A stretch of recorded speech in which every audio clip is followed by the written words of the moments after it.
Bonsoir Nicolas Gutiérrez. Bonsoir. Vous êtes journaliste scientifique, vous collaborez régulièrement avec Science et Avenir. Vous êtes vous-même un ancien chercheur, puisque vous êtes docteur en biologie cellulaire et vous nous emmenez dans le futur avec ce livre, voilà, qui s'intitule Homo Machinus, enquête sur l'avenir de l'homme augmenté par la machine, avec une révélation, l'homme-machine est déjà parmi nous. Tout à fait, c'est pas moi. Déjà. Qui le dit? Ah non, c'est pas vous l'homme-machine augmenté. C'est pas moi l'homme-machine, mais il y en a déjà. Mais c'est qui? Et précisément, j'ai eu beaucoup de chance. Pour ce livre, j'ai pu rencontrer plusieurs d'entre eux et qui le font de façon très différente et pour des buts très différents. Et donc, par exemple, un, c'est Neil Harbisson. C'est un Britannique qui est légalement le premier cyborg légalement reconnu.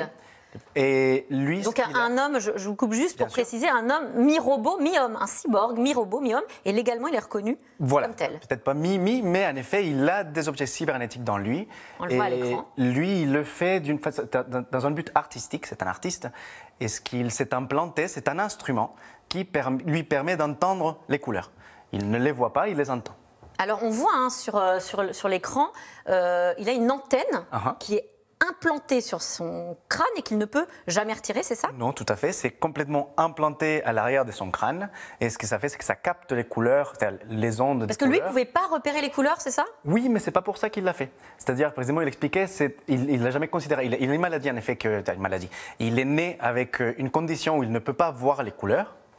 Et il voit qu'en blanc et noir. Comment est-ce que l'antenne lui permet de voir les couleurs? Et l'antenne, ce qu'elle fait, mais c'est pas pour ça qu'il a fait ça. C'est pas pour réparer ça. C'était pour un projet à l'université. Et l'antenne, ce qu'elle fait, c'est qu'elle capte les couleurs comme un instrument de musique, mais les ondes de la couleur, et elle va les transformer, du coup, cette fréquence en vibration. L'antenne va faire vibrer le crâne va faire vibrer l'oreille interne, et comme ça, il va entendre les couleurs. Quand on parle de cyborg, on pense évidemment à Robocop ou à ces machines qui augmentent l'homme pour le coup, parce que c'est une sorte de composition technologique, voilà, ultime, de technologie ultime. Vous vous dites que ça va davantage ressembler à une amélioration de ce que l'on est grâce à des applications pour ou dans le corps, c'est ça? Disons qu'il y a plusieurs façons de le voir, ce que sera le futur. Une partie sera par exemple comme Neil Harbisson qui juste a ajouté un nouveau sens. C'est ça qu'il a, il a un nouveau sens. Et lui, il pense que l'être humain va comme ça, comme si on était un iPhone, on va s'ajouter des applications, on va s'ajouter des nouvelles utilisations. Et comme ça, pouvoir... Comme quoi, par exemple? Par exemple, lui, qui du coup voit les couleurs. Par exemple, quoi d'autre? Et il y a une de ses amies, elle sent quand la Terre vibre. Donc du coup, quand il y a un tremblement de terre, elle le sent. Parce qu'elle a une puce qui a été implantée. Elle a une puce dans ses pieds qui du coup vibre quand la terre vibre et comme ça, elle sent le mouvement de la terre et elle fait de l'art avec, par exemple. On peut imaginer justement des applications très concrètes de ces hommes augmentés dans différents états. Je pense à la ministre des Armées, Florence Parly. J'ai lu qu'elle imaginait carrément des Iron Man dans l'armée. Alors qu'est-ce que c'est ça exactement? Disons que c'est une idée, c'est un fantasme qui n'est pas nouveau. C'est-à-dire l'armée américaine essaye depuis un moment de travailler. C'est des exosquelettes. Des exosquelettes, c'est une technologie? Voilà, donc c'est à l'extérieur du corps, c'est pas implanté, c'est à l'extérieur du corps, mais ça va permettre par exemple de donner plus de résistance, d'endurance. Une sorte de carapace qu'on revêt, qu'on enfile, c'est ça? Voilà, et donc l'idée c'est par exemple que ça puisse résister aux balles, que ça puisse et leur aider à porter plus de poids. Et ça décuple la force, c'est ça? Voilà, par exemple des choses comme ça.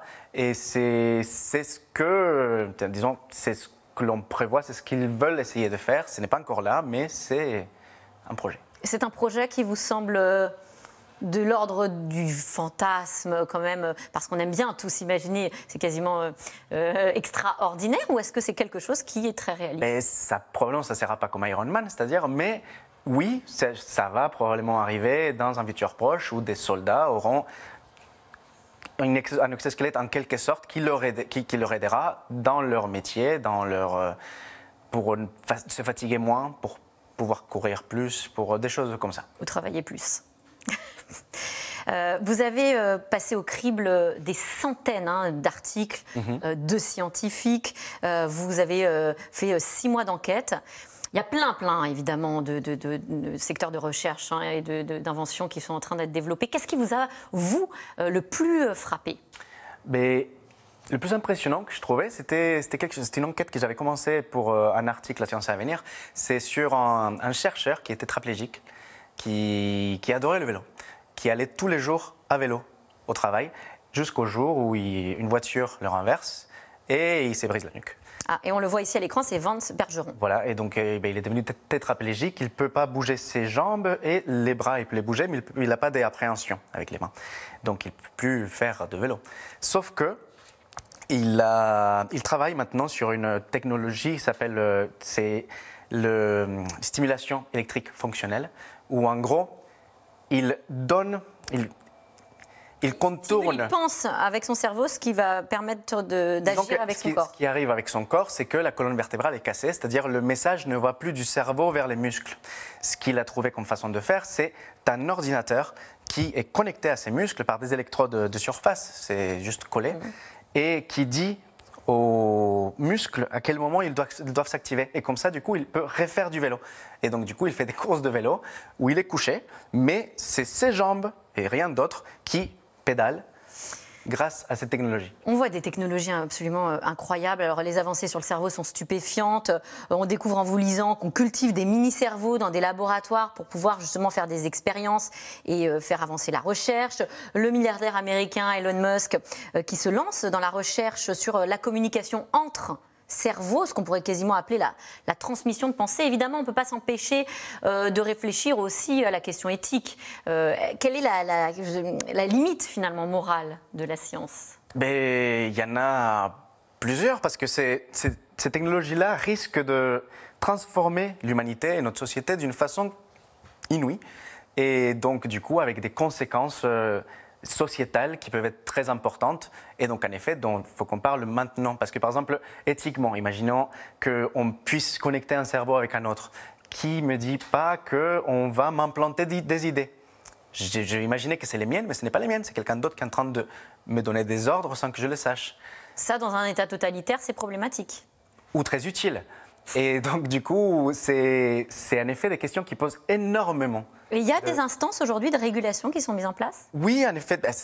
Il y a, par exemple, la Société internationale des recherches de la cellule souche qui donne des conseils, disons, pour encadrer ce type de recherche.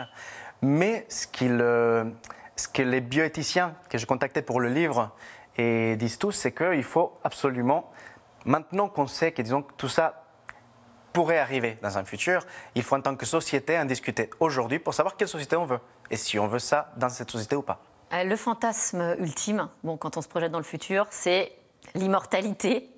Est-ce que là encore on est du côté de la pure science-fiction? Ça restera science-fiction ou est-ce qu'on s'en approche? L'immortalité, c'est plus, disons dans le livre, c'est le plus science-fiction qui restera science-fiction parce que ça on ne sait pas encore faire.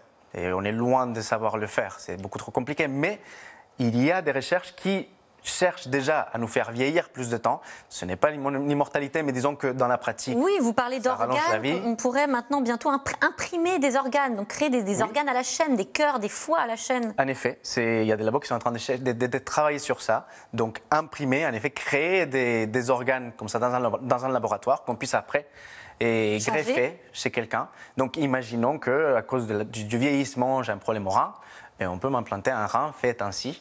C'est encore très balbutiant. Oui, voilà. Mais ça pourrait arriver un jour, bientôt. Eh bien, toutes ces inventions et cette recherche absolument stupéfiant, c'est dans Homo Machinus. Merci à vous, Nicolas Guiterres, et c'est aux éditions Vuibert. Merci encore. Tout de suite, c'est dans l'air avec Caroline Roux qui revient sur le Brexit et les nouvelles demandes de renégociation de l'accord de la part de Londres. Bonne émission à vous.